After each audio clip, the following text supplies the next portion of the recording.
Issue number 4, on whether the postponement of gubernatorial elections in Kakamega and Mombasa counties, parliamentary elections in Kitui, Rural, Kachiriba, Rongai and Pokot South constituencies, and electoral ones in Nyaki West in North Imenti constituency and Kwanjenga in Embakasi South constituency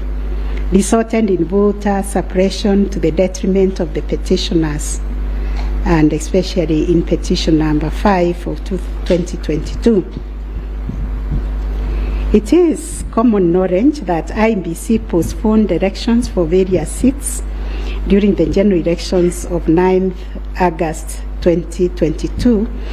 due to mix-up of ballot papers in the above-named electoral units.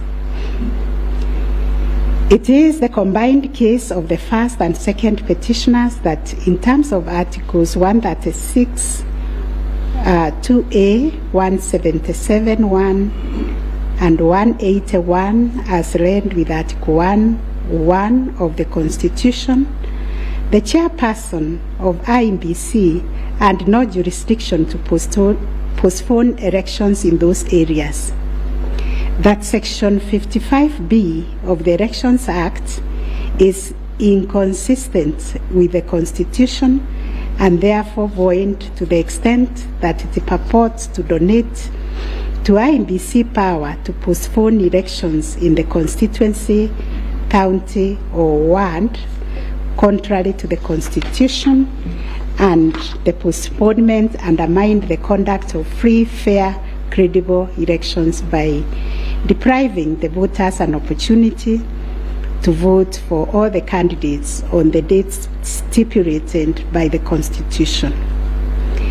The petitioners further contend that the postponement of elections and the overall effect of suppressing voter turnout in the electoral units in question, which was prejudicial to him. Both the first and third petitioners also believe that elections were deliberately postponed in Kakamega and Mombasa counties. It was arranged that these areas are considered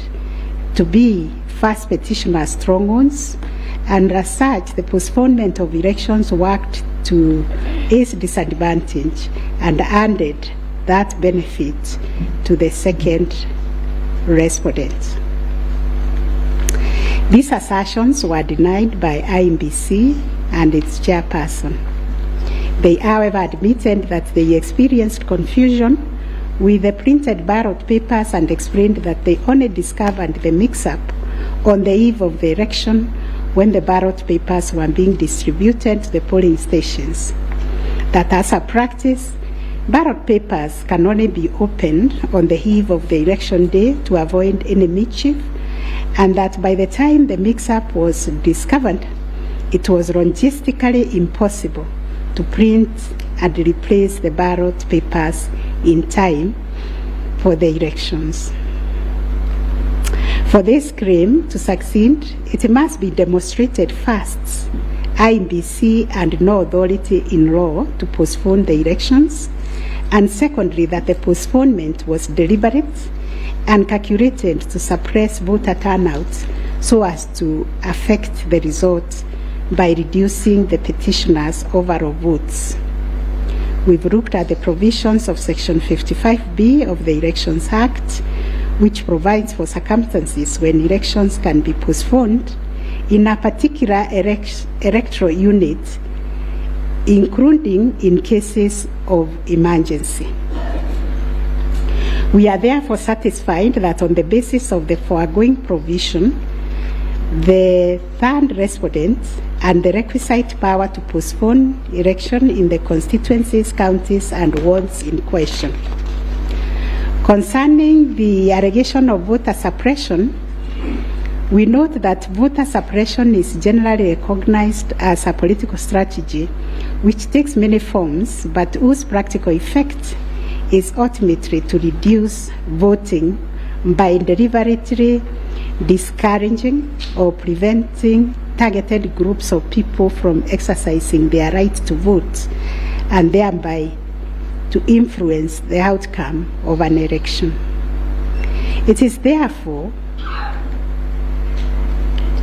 therefore goes against the letter and the spirit of Article 38, which guarantees every citizen the right to make political choices based on universal suffrage. As regards this allegation, it has not been shown that by postponing elections in the named electoral units, IEBC acted in bad faith or was influenced by irrelevant factors and considerations. From the explanation tendered, we are satisfied that the postponement was occasioned by a genuine mistake, which in our view could have been avoided and the members and staff of IEBC been more diligent when they went to inspect the templates in Athens, Greece, where the printing of ballot papers was undertaken. In the absence of any empirical data, we cannot find a basis upon which to conclude, as a matter of fact or evidence, that the postponement affected voter turnout, as a consequence of which the first petitioner alone, as a presidential candidate, suffered disadvantage. At any rate, the nature of the ballot being an individual decision and secret, there may be other factors to which the turnout in the named units can be attributed. From the evidence on record, however, it appears to us that 2022 general election recorded one of the lowest turnouts since the introduction of multi-party political systems some 30 years ago. If there was a low voter turnout, it affected all the 6 categories of candidates, and its explanation, in our view, lies elsewhere, but certainly not a calculated suppression. On the other hand, in rebuttal to these claims, IEBC illustrated with examples to our satisfaction that there was no nexus between the postponement of elections and voter turnout in the affected units, far from the fact that this claim was undoubtedly just another red herring. It has nothing to do with the question under review, and accordingly we reject it and hold that there is no proof that the postponement resulted in voter suppression to the detriment of the first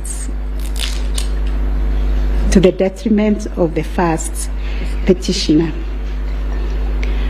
Whether there were